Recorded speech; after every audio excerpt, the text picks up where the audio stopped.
बिस्मिल्लाहिर्रहमानिर्रहीम। अस्सलाम वालेकुम नाज़रीन, आप यूट्यूब चैनल देख रहे हैं। मैं इमरान खान हूँ। दो बहुत अहम खबरें हैं, दो बहुत बड़ी खबरें हैं और उनके हवाले से ये वीलॉग है। सबसे पहली खबर जो है वो मैंने आपसे कहा था कि रावलपिंडी की आवाम ने जिस किस्म का रेजिलियंस का मुजाहरा किया और जिस तरह सारा दिन उन्होंने मार खाई, सारा दिन वो आंसू गैस की शेलिंग बर्दाश्त करते रहे, इवन रियल बुलेट्स भी चली हैं, लोगों को रबड़ की गोलियाँ मारी गई, फिर भी लोग हार नहीं मान रहे थे और लोग तमाम रुकावटें हटाकर पहुँच गए थे लियाकत बाग तक।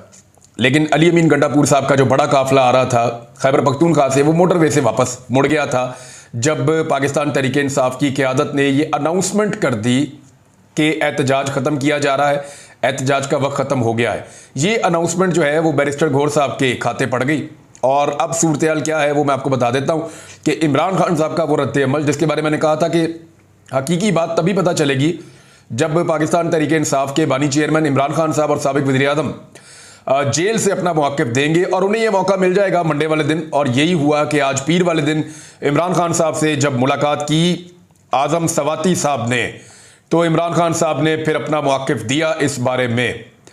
जो हेडलाइन है इसकी वो ये है कि बैरिस्टर घोर बुज़दिल आदमी है, उसे फारिग करें। इमरान खान पिंडी एहतजाज ख़त्म करने पर शदीद गुस्से में। अब इमरान खान साहब ने कहा कि रावलपिंडी में एहतजाज खत्म करने पर पीटीआई की आदत पर शदीद गुस्से का इजहार किया इमरान खान साहब ने और बैरिस्टर घोर को पार्टी चेयरमैन के ओहदे से हटाने का हुक्म भी दिया है। अडियाला जेल में पाकिस्तान तहरीक इंसाफ के रहनुमाओं से इमरान खान साहब गुफ्तगू कर रहे थे। इमरान खान साहब ने सवाल किया कि एहतजाज मुअख्खर करने का फैसला किसका था, जिस पर आज़म सवाती ने उन्हें बताया कि चेयरमैन पाकिस्तान तहरीक इंसाफ बैरिस्टर घोर ने एहतजाज मुअख्खर करने की कॉल दी थी। आज़म सवाती ने इस मामले पर इमरान खान साहब को ब्रीफिंग देते हुए बताया कि हमारा एहतजाज बड़ा ज़बरदस्त था, लोगों ने मज़ामत की और शाम तक लड़ते रहे। जिस पर इमरान खान ने उनसे पूछा कि अगर एहतजाज कामयाब था तो मुअख्खर क्यों किया गया। आज़म सवाती का जवाब सुनकर इमरान खान ने बरहमी का इजहार किया और हुक्म दिया कि बैरिस्टर घोर बुज़दिल आदमी है, उसे फारिग करें। दौरान ब्रीफिंग इमरान खान ने आज़म सवाती पर भी बरहमी का इजहार किया और उनसे पूछा कि क्या आपको यहां सफाइयां देने के लिए भेजा गया है। इमरान खान ने पार्टी रहनुमाओं को हदायत की कि अगले जुम्मे को डी चौक पर एहतजाज की कॉल दें। अच्छा, आज़म सवाती साहब को ये जो सफाइयां देने के लिए आपको भेजा गया, ये इमरान खान साहब ने किस कॉन्टेक्स्ट में कहा, ये मैं आपको बता देता हूं। आज़म सवाती साहब जो हैं वो बैरिस्टर घोर से ज़्यादा अली अमीन गंडापुर साहब के करीब है और इमरान खान साहब को यह लगता था कि अली अमीन गंडापुर साहब किसी सूरत पीछे नहीं हटेंगे और ना उन्हें हटना चाहिए था। अगर बैरिस्टर घोर ने कोई गलत फैसला किया था तो अली अमीन गंडापुर साहब को उनका फैसला बदलाने के लिए जोर डालना चाहिए था और यह कहना चाहिए था कि मुझे इमरान खान ने कुछ और अहकाम दिए हुए हैं। लेकिन जो उस रात हुआ वो मैं आपको बता देता हूं कि अली अमीन गंडापुर साहब से रब्ता किया था पाकिस्तान तहरीक इंसाफ की मरकजी क़यादत ने, यानी जिनमें बैरिस्टर घोर शामिल थे। तो इसमें जो है वो बैरिस्टर घोर साहब ने यह कहा कि अली अमीन गंडापुर साहब आप अनाउंस कर दें कि एहतजाज खत्म हो गया है। तो उन्होंने इस बारे में साफ इनकार कर दिया था उस वक्त और उन्होंने कहा नहीं जी नहीं, अनाउंसमेंट आप ही करें। यानी ये अनाउंसमेंट मैं कैसे कर सकता हूं, मैं तो निकला हूं और पहुंच रहा हूं लियाकत बाग, तो ये आप अनाउंसमेंट करें तो अब यहां से वापस चले जाएंगे। तो उस वक्त लड़ाई इस बात की नहीं थी कि एहतजाज खत्म क्यों करवाया जा रहा है, लड़ाई इस बात की थी कि एहतजाज खत्म करने की अनाउंसमेंट कौन करेगा। तो ये एक आखिरी रुकावट थी जहां पे अली अमीन गंडापुर रुके हुए थे और उनके कुछ लोग उस रुकावट को क्रॉस कर गए थे। यानी अगर वो थोड़ी और शायद मेहनत करते तो ये रुकावट दूर हो जाती। यहीं पे जो है कुछ पुलिस वाले भी हत्थे चढ़ गए थे पाकिस्तान तहरीक इंसाफ के कारकुनों के, जिनको इज्जत के साथ जो है वो रिहा किया गया, उनको रेस्क्यू किया गया। ये अली अमीन गंडापुर साहब ने ये कहानी भी आपको बताई है। अब मामला यह है कि इमरान खान साहब शदीद गुस्से में हैं और उन्होंने इसीलिए कहा कि आपको यहां पर सफाइयां देने के लिए भेजा गया है और ये बड़े गुस्से की अलामत है इमरान खान साहब की। यानी जिन लोगों ने ये विटनेस किया वो ये कहते हैं कि हमने इमरान खान को इससे पहले जेल में ऐसे गुस्से में और जलाल में नहीं देखा। तो इमरान खान ने पार्टी रहनुमाओं को हदायत की कि जुमे वाले दिन डी चौक पर एहतजाज की कॉल दें, जो मर्जी हो जाए, चाहे 2 दिन लग जाएं, हर सूरत डी चौक तक पहुंचना है। इमरान खान ने कहा कि अली अमीन गंडापुर लियाकत बाग पहुंच जाता तो बहुत बड़ा लीडर बन जाता। मेरे और अवाम के दरमियान कोई गलत फहमी नहीं है, यानी मेरी और अवाम की सोच इमरान खान साहब कह रहे हैं एक जैसी है। मैं भी कुर्बानी देने के लिए तैयार हूं और पब्लिक को भी देख लिया कि जैसे वो कुर्बानी दे रही है। अवाम फैसला कर चुकी है, क़यादत अपना फैसला कर ले, जो बुज़दिल है और साथ खड़े नहीं हो सकते वो हमें छोड़ जाएं। इमरान खान साहब ने ऐसा लगता है कि फाइनल राउंड को खेलने का फैसला कर लिया है। और देखिए, अभी बुध वाले दिन एक बड़ा एहतजाज है, ये पुलिस की एंगेजमेंट बहुत ज़्यादा बढ़ जाएगी। हालांकि पुलिस बाकी कामों के लिए भी होती है, लेकिन बाकी सारे काम तो अब पंजाब के अवाम भूल जाएं। अब जो पंजाब की पुलिस है उसको सिर्फ सियासी मकासद के लिए ही इस्तेमाल किया जाएगा, बज़ाहिर ऐसे दिखाई देता है। क्या ये बुध और जुमा, इन दो एहतजाजों के बाद पाकिस्तान तहरीक इंसाफ हमेशा के लिए ख़त्म हो जाएगी? तो ऐसा नहीं होगा। ये एक बड़ी पॉलिटिकल पार्टी है, एहतजाजों के बाद पार्टियां जो हैं वो और ज़्यादा बड़ी होती हैं। तो यहां होश के नाखून लेने पड़ेंगे इस सिस्टम को, और ने ये बात समझनी पड़ेगी कि अवामी सपोर्ट इस वक्त इमरान खान के साथ खड़ी हुई है और हम इंतहाई गैर मकबूल सियासी जमातों के एक जत्थे को कंधा दिए हुए हैं। और ये जो सियासी जमातों का एक जत्था है जो बहुत गैर मकबूल है, ये अवामी मसाइल हल भी नहीं कर सकता। तो ये तजर्बा गलत हो गया, इसको तस्लीम कर लेने में पूरे पाकिस्तान की भलाई है। लेकिन अब देख लेते हैं कि सिस्टम फैसला क्या करता है। बहरहाल सिस्टम को एक नए चैलेंज का सामना है। बुध वाले दिन 3 बड़े शहर पंजाब के, मुल्तान, फैसलाबाद और मियांवाली, इन तीनों शहरों में पाकिस्तान तहरीक इंसाफ की बहुत ताकत है। फैसलाबाद वो शहर है जहां पूरे शहर के अंदर पाकिस्तान तहरीक इंसाफ ने तकरीबन सारी सीटें जीती हैं। यहां तहरीक इंसाफ का तोती बोलता है। ताजरों की हमायत याफ्ता जमात नून लीग को यहां से बदतरीन शिकस्त हुई है। नून लीग परवेज मुशर्रफ के दौर में भी फैसलाबाद से नहीं हारी थी, लेकिन इस मरतबा नून लीग तमाम तर फैसिलिटेशन के बावजूद, सारी सपोर्ट मिलने के बावजूद फैसलाबाद में क्लीन स्वीप हो गई है, वाइट वॉश हो गया, उनको फर्क हो गई वहां से। तो एक तो है जी फैसलाबाद, दूसरा है मुल्तान। मुल्तान के लोगों को बहुत ज्यादा पीसा गया, बड़ा जुल्म किया गया। वहां पे जिस तरह इलेक्शन के नतायज हासिल किए गए वो सबके सामने है। जिस तरह वहां पे गिलानी खानदान को मुसल्लत किया गया वो भी सबके सामने है। लेकिन एक दो चीजें आपको जहन में रखनी पड़ेंगी मुल्तान की। जब इमरान खान साहब जलसे कर रहे थे ना पूरे पाकिस्तान में, और इन्होंने जलसों की इमरान खान साहब ने 50 कर दी थी बहुत तेजी से जलसे करते हुए, ये 2022 की बात है। तो उस वक्त आपको याद होगा अच्छी तरह कि जो इमरान खान साहब का सबसे बड़ा जलसा हुआ था वो एक मुल्तान में हुआ था। यानी मुल्तान के जलसे को देखकर उनके सियासी मुखालिफिन को खौफ आता था। तो मुल्तान भी पाकिस्तान तहरीक इंसाफ की एक बड़ी ताकत है, और जनूबी पंजाब में तहरीक इंसाफ का बड़ा जोर है, वहां नून लीग बहुत कमजोर है।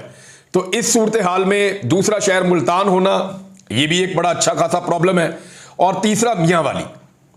मियांवाली को आपने अपने जहन में रखना है कि मियांवाली बहुत बड़ी आबादी है वहां पे, और वो सारी आबादी पाकिस्तान तहरीक इंसाफ की है। तहरीक इंसाफ को जो सबसे बड़ा मार्जिन मिलता है जीत का, वो भी मियांवाली में मिलता है। मियांवाली के लोग कैसे हैं वो भी आप अच्छी तरह जानते हैं। इमरान खान साहब का अपना आबाई इलाका है, वो वहीं पे उनका बचपन गुजरा है, वहीं से वो इलेक्शन लड़ते हैं। पहली मरतबा रुकन असेंबली भी वो वहां से बने थे। हर मरतबा इमरान खान साहब वहां से इलेक्शन जरूर लड़ते हैं, और इस मरतबा भी पाकिस्तान तहरीक इंसाफ की जो सबसे बड़ी लीड है वो मियांवाली से, इमरान खान साहब के हल्के से है। तो अब इमरान खान साहब जो है वो तीसरा शहर उन्होंने मियांवाली का इंतखाब किया था बुध वाले दिन। अब देखते हैं कि बुध को यहां क्या होता है और जुम्मे को इस्लामाबाद डी चौक में क्या होता है। सिचुएशन बड़ी फंस गई है। दूसरा मामला सुप्रीम कोर्ट ऑफ पाकिस्तान में। मैंने आपसे कहा था कि आज का दिन बहुत इंपॉर्टेंट है। आज जो है वो 30 सितंबर है, जिसका सब इंतजार कर रहे थे। आज फैसला होना था कि यह मामला किस तरफ को जाएगा, क्योंकि प्रैक्टिस एंड प्रोसीजर कमेटी जो तरमीमी ऑर्डिनेंस के बाद बनाई गई है, जजेस उस ऑर्डिनेंस को ही गलत करार दे रहे हैं, इस कमेटी की तश्कील को ही गलत करार दे रहे हैं। तो इस कमेटी की तश्कील के नतीजे में बनने वाले बेंच कैसे ठीक हो सकते हैं, यह नुक्ता उठा दिया गया है।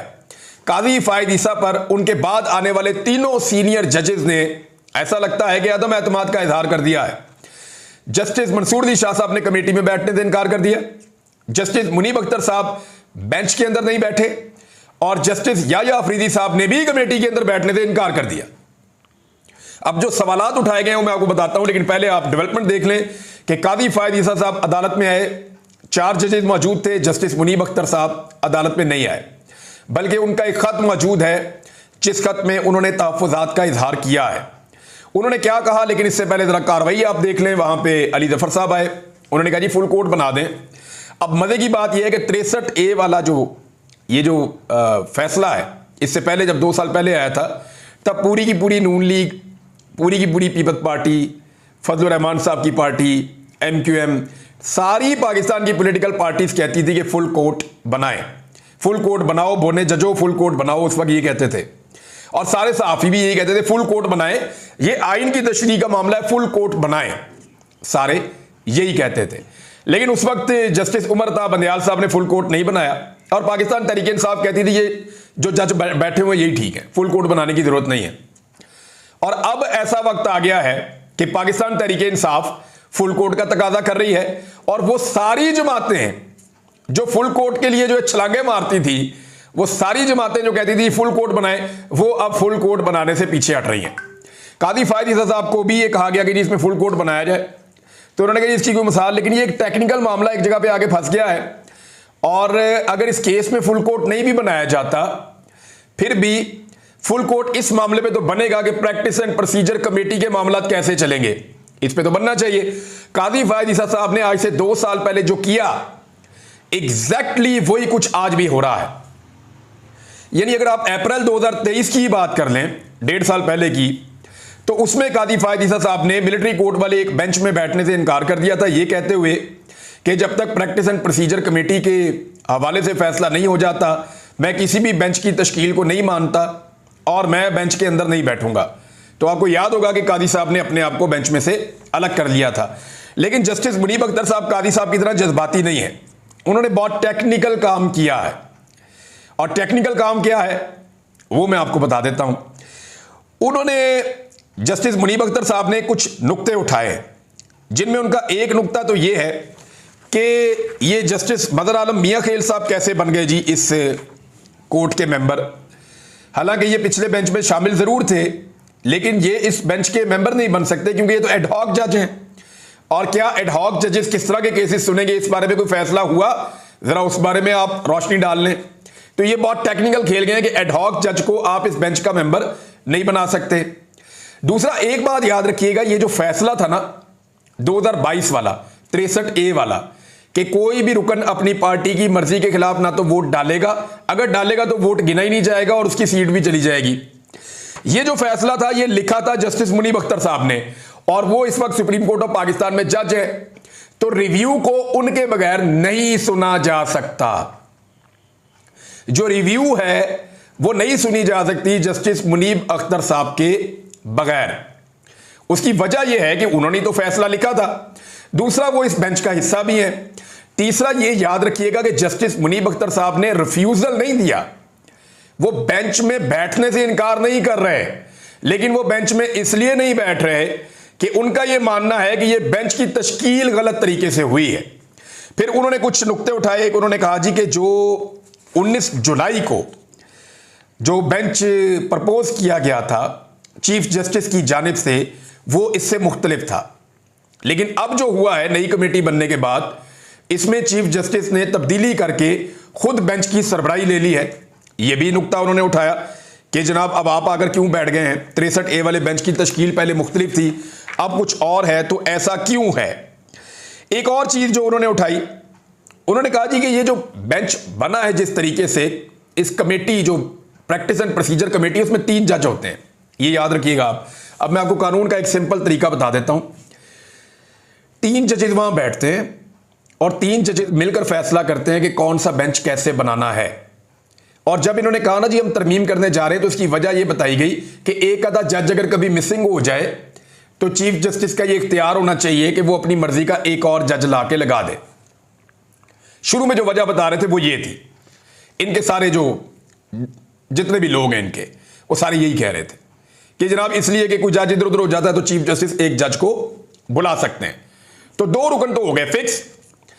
अब मामला यह था कि यही बात उठाई कि जनाब 3 जजेस ने बैठ के एक चीज का फैसला करना है, आप 2 जजेस बैठकर कैसे फैसला कर सकते हैं, जबकि मंसूर अली शाह साहब एतराज करके अपने आप को उसमें से हटाकर बाहर निकाल गए हैं।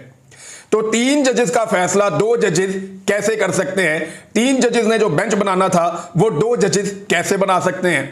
यानी अगर एक 10 रुकनी भी बेंच है ना, उसमें से एक जज गायब है तो वो बेंच मुकम्मल नहीं है, वो बेंच नहीं बैठ सकता। तो ये एक और टेक्निकल चीज है। और जो जस्टिस कादी फायद ईसा साहब ने मंसूर अली शाह साहब को जवाब लिखा, उस पर भी बड़ा एतराज किया मुनीब अख्तर साहब ने, और वो जवाब जो है वो टेक्निकल जवाबात के बजाय इल्ज़ामात थे जो मुनीब अख्तर साहब से लगे, और उस पर उनको अफसोस तो होगा, वो सीनियर जज हैं और उन्हें बड़ी तकलीफ भी हुई, तो उन्होंने उसका भी बताया कि जी ये भी गलत हुआ है। तो देखें अब मामला आकर कहाँ फंस गया है। जस्टिस मुनीब अख्तर साहब ने अपने आप को बेंच से अलग नहीं किया, वो बेंच के अंदर मौजूद हैं और उनको ज़बरदस्ती बेंच से अलग किया नहीं जा सकता, क्योंकि जब एक बेंच बन जाता है तो उस बेंच को तोड़ना तब तक मुमकिन नहीं होता जब तक कि कोई जज उस बेंच से आज खुद अपने आप को अलग ना कर ले। तो एक तो जस्टिस मुनीब अख्तर साहब ने अपने आप को अलग नहीं किया, तो बेंच तो टूटा नहीं, बेंच मौजूद है और काजी फायद ईसा साहब कहकर गए हैं कि हम उन्हें बनाएंगे, उनको बुलाएंगे। नंबर एक तो बेंच मौजूद है, बेंच टूटा नहीं है। दूसरी बात यह है कि जो एतराज़ात हैं वो तकनीकी नौइयत के हैं, जो एतराज़ात किए हैं जस्टिस मुनीब अख्तर साहब ने, तो पहले उन एतराज़ात को एड्रेस किया जाएगा। उनको एड्रेस करने का तरीका यह है कि आप चैम्बर में कर सकते हैं, जजेस इकट्ठे बैठकर कर सकते हैं, लेकिन ये जब भी तय होगा ये फुल कोर्ट के अंदर तय होगा, तमाम जजेस बैठकर फैसला करेंगे कि ये जो एतराज़ात उठाए गए हैं जस्टिस मंसूर अली शाह साहब की जानिब से, जस्टिस मुनीब अख्तर साहब की जानिब से और जस्टिस याहिया अफरीदी साहब ने उस कमेटी का हिस्सा बनने से जो माजरत की है, तो ये जो एतराज़ात इकट्ठे हो गए हैं इसको फुल कोर्ट बैठकर डिसाइड करेगा। इसका नतीजा क्या निकलता है ये बहुत इंपॉर्टेंट है। तो काजी फायद ईसा साहब के लिए मुश्किलात तो है, लेकिन वो बहुत जल्दी में लग रहे थे और ऐसा लग रहा था कि जो केस पिछले 2.25 साल से पेंडिंग पड़ा हुआ है, 2.25 साल हो गए ऑलमोस्ट, तकरीबन 25-26 महीने हो गए हैं, जो केस पिछले 26 महीने से पेंडिंग पड़ा हुआ है, 26-27 महीने हो गए बल्कि, जो केस पेंडिंग पड़ा हुआ है जिसको नहीं सुना जा रहा, आज ऐसा लगता था कि काजी साहब को इतनी जल्दी है कि फौरी तौर पे इसको सुन लिया जाए और अदालत का माहौल भी यही बता रहा था, लेकिन ऐसा इतनी जल्दी होगा नहीं। मुनीब अख्तर साहब अगर अपने आप को इस बेंच से अलग कर लेते और कहते जी मैं इसमें नहीं बैठता, तो उसमें फिर क्या होता? उसमें यह होता कि ये फौरी तौर पे प्रैक्टिस एंड प्रोसीजर कमेटी दोबारा बैठती और एक नया बेंच बनाकर काजी साहब इसको सुन लेते, लेकिन उन्होंने बेंच टूटने भी नहीं दिया और बेंच पे तहफुजात भी किए और तहफुजात को दूर करने का तरीका भी बताया और वो तहफुजात दूर हो सकते हैं फुल कोर्ट के अंदर ही। बहरहाल अब देखते हैं काजी साहब इसके अंदर से कैसे निकलते हैं या क्या तरीकाकार करते हैं। ये थी अब तक की डेवलपमेंट्स। अब तक के लिए इतना ही। अपना ख्याल रखिएगा, अपने चैनल का भी। अल्लाह हाफ़िज़।